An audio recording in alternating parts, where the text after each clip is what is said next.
Good morning, good afternoon, and good evening, hockey fans. It is a drizzly 9 degrees Celsius, 48 degrees Fahrenheit in an overcast and rainy Bridgewater, Nova Scotia today. My name is Justin, Bridgewater's Finest on YouTube, Blockbuster_guy on Twitter, and welcome to the Sunday, May 15th edition of the Bridgewater's Finest 2016 NHL Playoffs podcast.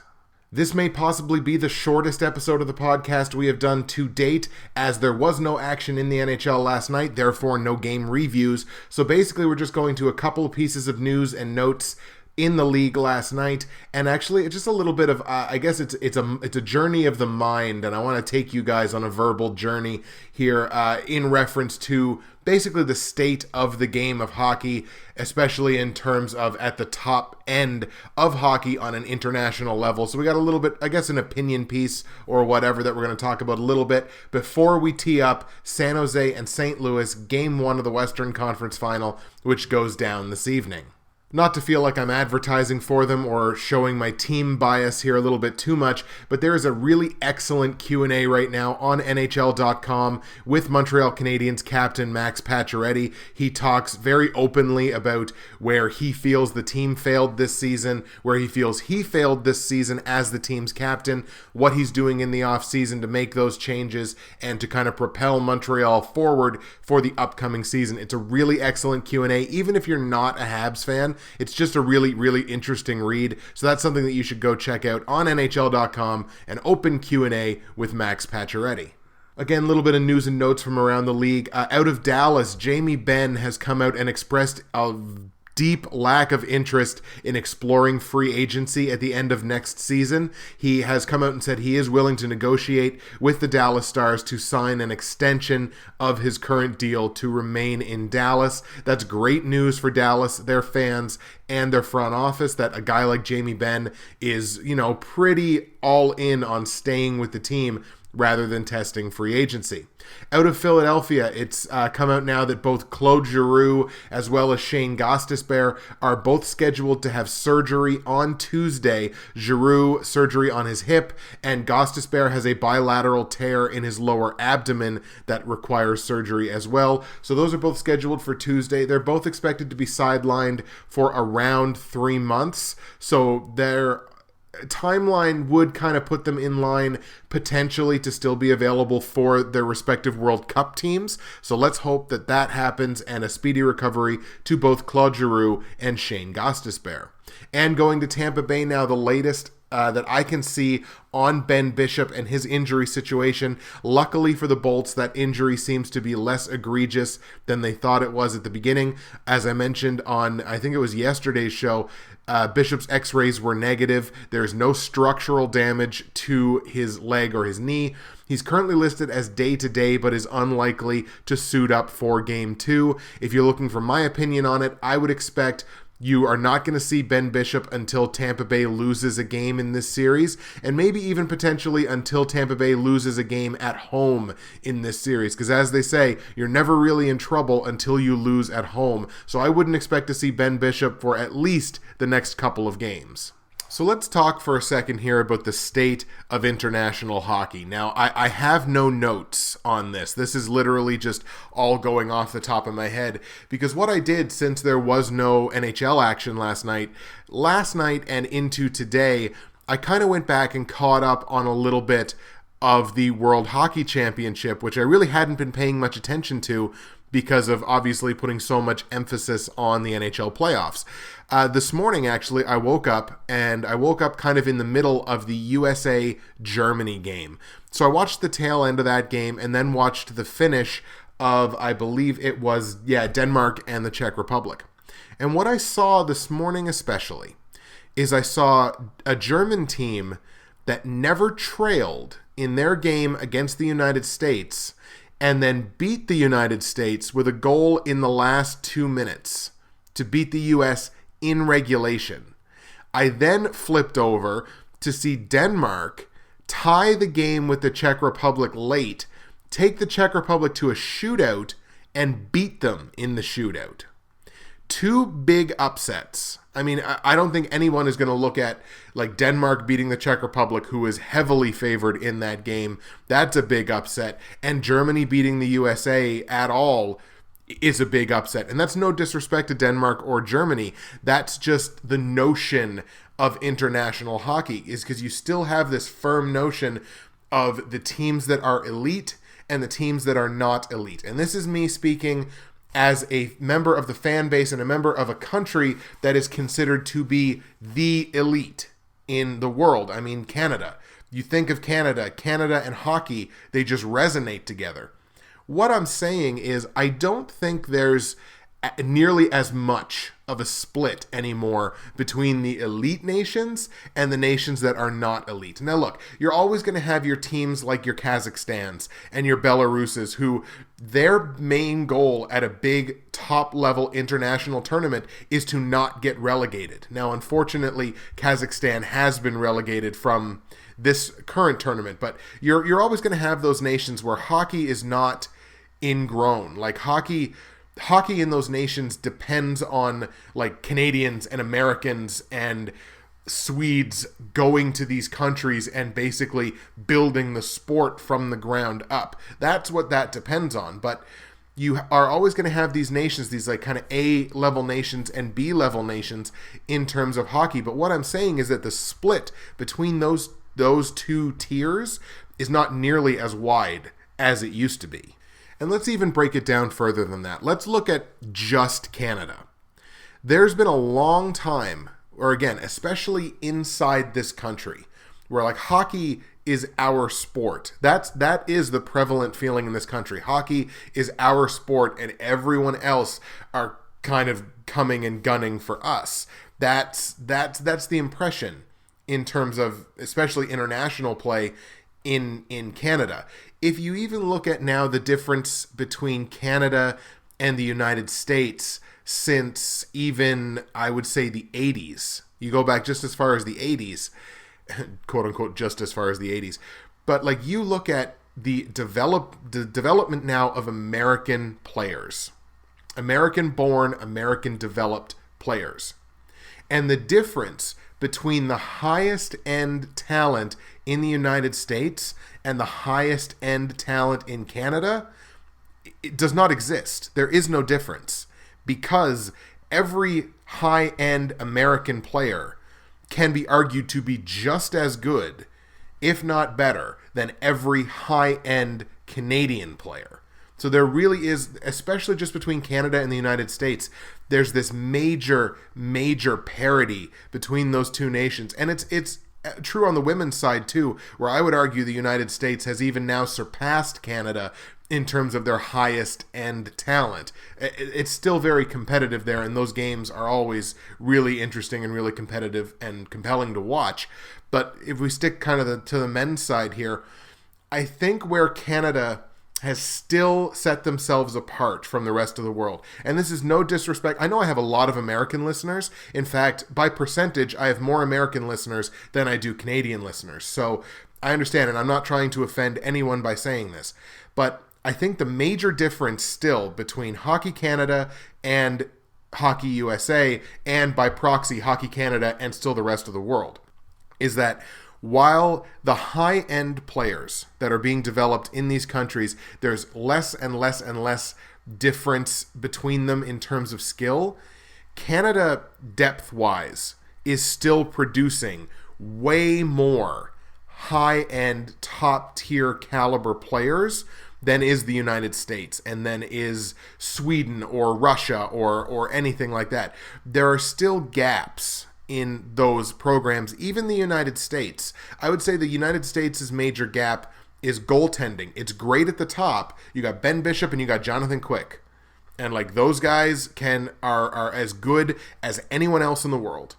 But you look at the depth of top tier goaltending in Canada, and the depth of it is ridiculous.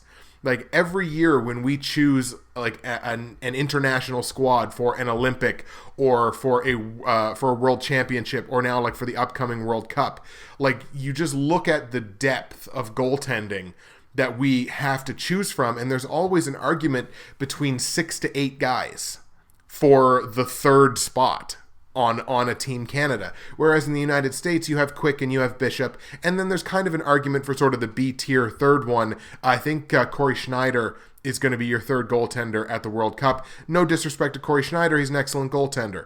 But with all due respect, Corey Schneider is not your kind of third goaltender that you're going to get on a Team Canada.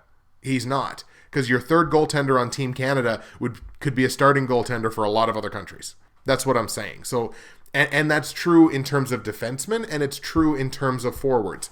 Canada still produces at such an almost unfathomable rate of unbelievable top-tier A-list talent that no other country is able to produce. The USA is quickly closing that gap. You look at the Team USA roster for the World Cup, that is a nasty looking roster. They're big, they're talented, they're skilled, they're rough, they're a gritty team, and Team USA is going to be damn hard to beat at the World Cup.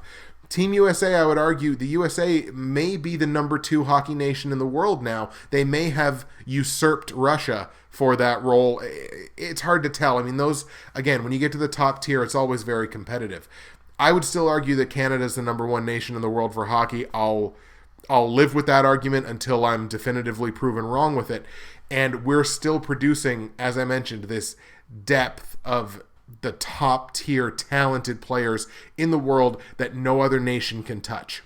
But in terms of the quality of the top tier players that are coming out of each country, the difference there is becoming less and less and less and less. Now we're at the point where there virtually is no difference. And I don't know, I guess watching those smaller nations, smaller hockey nations upset, perennial, very quality hockey nations like Denmark upsetting the Czechs and Germany upsetting the USA, I guess that just kind of got me thinking about the state of the sport of hockey really around the world, especially on the international level. What do you guys think about what I've said? Do you think it's true that the depth of quality players that Canada is producing is still, quite a bit ahead of the rest of the world? Do you think I'm totally off base on that? What are your thoughts on this? I always love kind of putting opinion pieces out there, and even opinions that some people may not like, and hearing what people have to say about it. I mean, look, I'm Canada, Team Canada, ride or die, obviously, and that's all. I'm always going to be that way. But I look at the state of international hockey, and it makes me very happy to see so many quality competitive nations now at a tournament like the World Hockey Championship, and at an upcoming tournament like the World Cup, the Olympics just 2 years away. I can't wait to see something like that, and I love watching the way that the sport evolves and enhances in the peaks and the valleys as it goes on, through my life. I've been watching hockey now for better than 20 years, so it's something that I've paid particularly close attention to, especially lately. What do you guys think about that? How do you feel about the state of hockey internationally? How do you feel about the state of hockey in your particular country? Let me know how you feel about that. All right, folks, let's do it. Let's tee up Game 1 here. San Jose at St. Louis, the Game 1 of the Western Conference Final. Obviously, series tied at 0 games apiece. This game gets underway at 8 p.m. Eastern Time from St. Louis, available on CBC in Canada as well as NBCSN in the United States. Martin Jones, Brian Elliott is your likely goaltending matchup here. And we're taking a look at first at the San Jose side of things.